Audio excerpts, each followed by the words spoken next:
From the studios of Blackwater Media in the city of Atlanta, it is time for another edition of the Dr. William Lester Show, where, of course, we enjoy, investigate, and explore the wonderful world of the cool vintage lifestyle.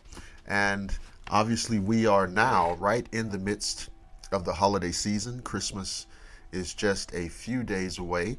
And I wanted to take this opportunity to do a follow-up, kind of a part two to our earlier show of cool vintage Christmas traditions.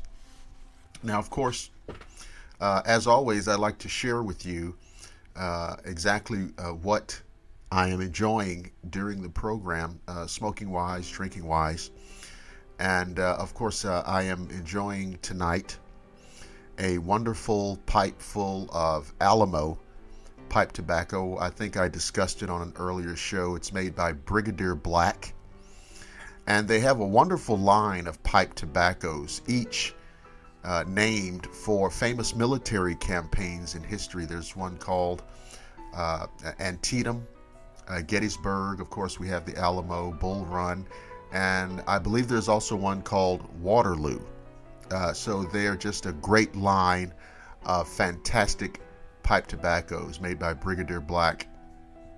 And you can't go wrong with any of those choices. But tonight I am enjoying the exquisite blend, which is the Alamo. So there are a number of things that I wanted to share with you, and then afterwards I wanted to just briefly go over, I guess, what I consider to be one of the great cool vintage traditions that I engage in each time or every year at this time, and we'll get to that shortly. But just piggybacking on some of the great traditions, and on the last installment, we talked about the Yule log and things like that, the origins, the fantastically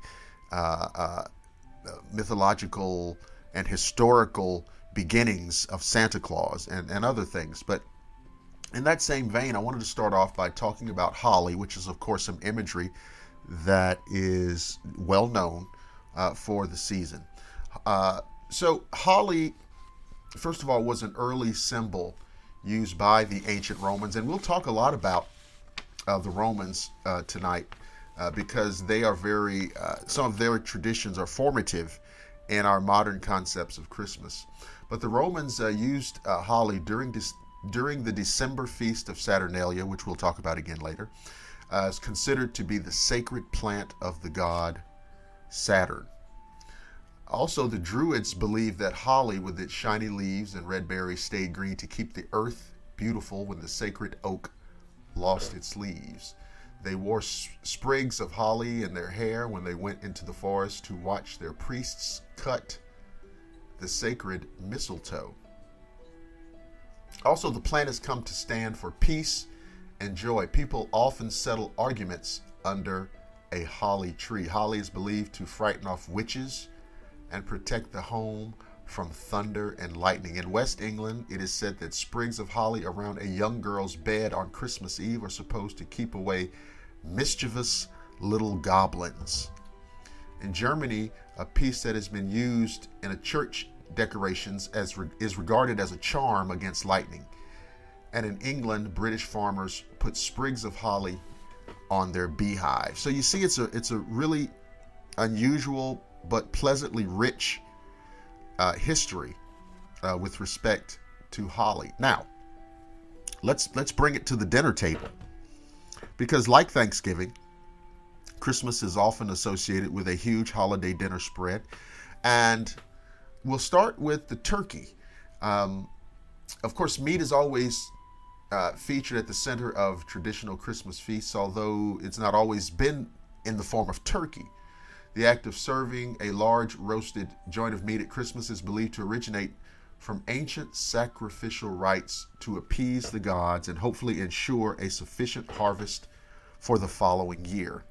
Popular meats used for early celebratory purposes were beef, mutton, pork, peacocks, and swans.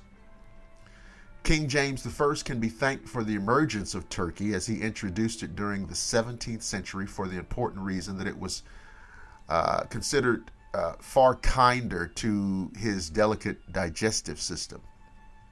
Of course, not everyone could afford turkey, and the poor had to make do with goose.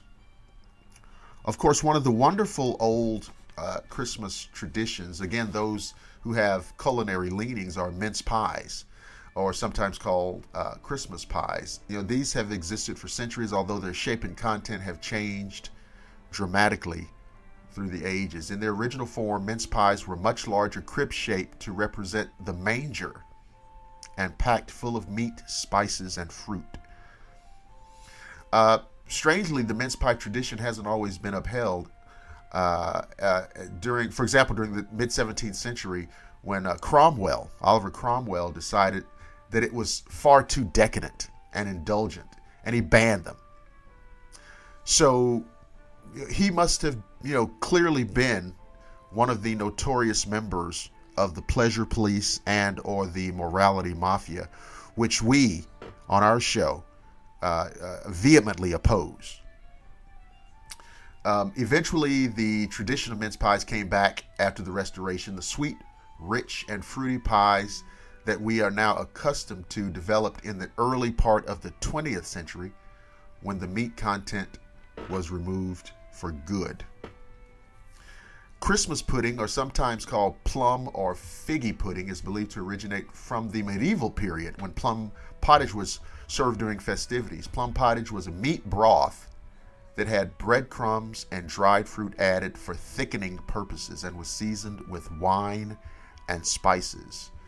This form of broth developed into a thicker pudding during the 17th century, when pudding cloths were invented. The meat content was later removed, and it became more as we know it today. The pudding became specifically associated with Christmas rather than merely any other festive occasions, when it was introduced to the royal Christmas dinner table by one Prince Albert. Now, here's a favorite, eggnog. According to reports by Captain John Smith, the first eggnog made in the United States was consumed in his 1607 Jamestown settlement. Nog, of course, comes from the word grog, which refers to any drink made with rum. So even as early as the Jamestown colony, they were engaging in proper Yuletide libations. Now, in that same vein, I am enjoying, along with my pipe full of Alamo tobacco, I am enjoying a wonderful drink, which is just so appropriate for this time of year, called Rock and Rye, Mr. Boston Rock and Rye. And it's kind of difficult to describe, but if you're familiar with Southern Comfort, it's got that very thick amber-colored look to it, feel to it, sweet, and so it's really perfect to be poured over ice. It's really sweet enough by itself, so you don't have to add in anything to make a kind of highball type concoction like ginger ale or Coke. It really can be enjoyed over ice. It can be enjoyed at room temperature, but it's got a warm feel, a wonderful texture. There is an orange slice swimming around in the bottle that really highlights the flavors, and it smells and tastes and feels like Christmas. It's Mr. Boston Rock and Rye, and I highly recommend it for this time of year. And again, it accentuates the flavors of the Alamo pipe tobacco wonderfully. What about the observance of Christmas on December 25th? Because it's very interesting, and it goes far back in history, going back, like I said earlier, to the time of the Romans. And it really doesn't have anything to do with wise men or mangers or stars or any of that. But in Rome, where winters were not as harsh as those in the far north, Saturnalia, a holiday, like I said, to honor Saturn, the god of agriculture, was celebrated. Beginning in the week leading up to the winter solstice and continuing for a full month, Saturnalia was a hedonistic time when food and drink were plentiful, and the normal Roman social order was, frankly, turned upside down. For a month, for example, slaves would become masters. peasants were in command of the city. Businesses and schools were closed so that everyone could join in the fun. So it really, to the modern eye, it would have looked like Mardi Gras. And it was a very celebratory time. Around the time of the winter solstice, Romans observed Juvenalia, a feast honoring the children of Rome. In addition, members of the upper classes often celebrated the birthday of Mithra, the god of the unconquerable sun, on December 25th. It was believed that Mithra, an infant god, was born of a rock. For some Romans, Mithra's birthday was the most sacred day of the year. Now, of course, when the Roman Empire began its conversion over to Christianity, there were designs and attempts to kind of supplant some of what they perceived to be pagan celebrations with what they viewed as more Christian. And so they basically decided that since all of these celebratory occasions were already underway, centered around December 25th, that they would simply observe the birth of Christ on that day. And then, of course, this tradition, as traditions do, it kind of builds on itself down through the ages. And so here we are today in the 21st century and observing Christmas on December 25th, which in fact was being observed even before the time of Jesus. So those are some wonderful, cool, vintage Christmas traditions with long, rich historical legacies.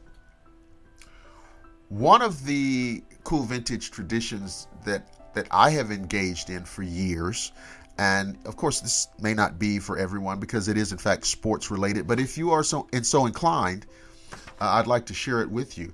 Of course, one of the cool vintage guy things that I enjoy most is college football and all of the pageantry and the competition and the rich legacy that college football has. And of course, we've just entered into the college bowl season. And this, of course, is an opportunity for these college football teams to have that one extra game at the end of the season. And it's really done as a reward for the different programs for having a winning record. So I wanted to go down, for those of you who are fans, a partial listing of some of the upcoming games. Some of these games are just contests that you can see over the next 4 or 5 days. So I'm going to start on Tuesday, December 20th. We have, and now one of the fun things about these bowls is they all have these really goofy names because they're the major underwriter of the game, the major sponsor, gets to put their company name on the game. And so sometimes it's a little bit humorous. So here we go. December 20th, we have the Boca Raton Bowl, which is Memphis versus Western Kentucky. That's 7 p.m. on ESPN.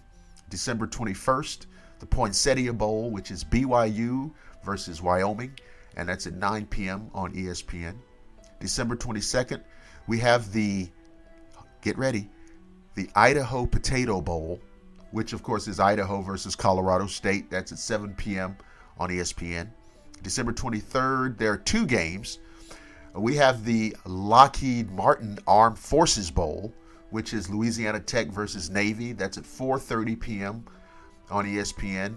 And then at 8 p.m. on ESPN, we have the Dollar General Bowl. Even Dollar General's getting into the college football bowl business, and that is Ohio versus Troy. On Christmas Eve, we have the Hawaii Bowl. That's Hawaii versus Middle Tennessee. That's at 8 p.m. on ESPN. And there won't be any bowl games on Christmas Day, of course.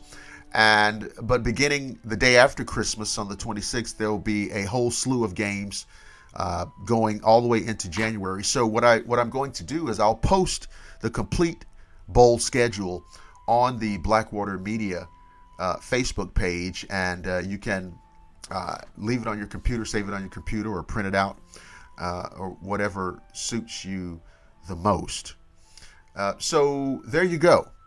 We have some fantastic, cool vintage Christmas traditions.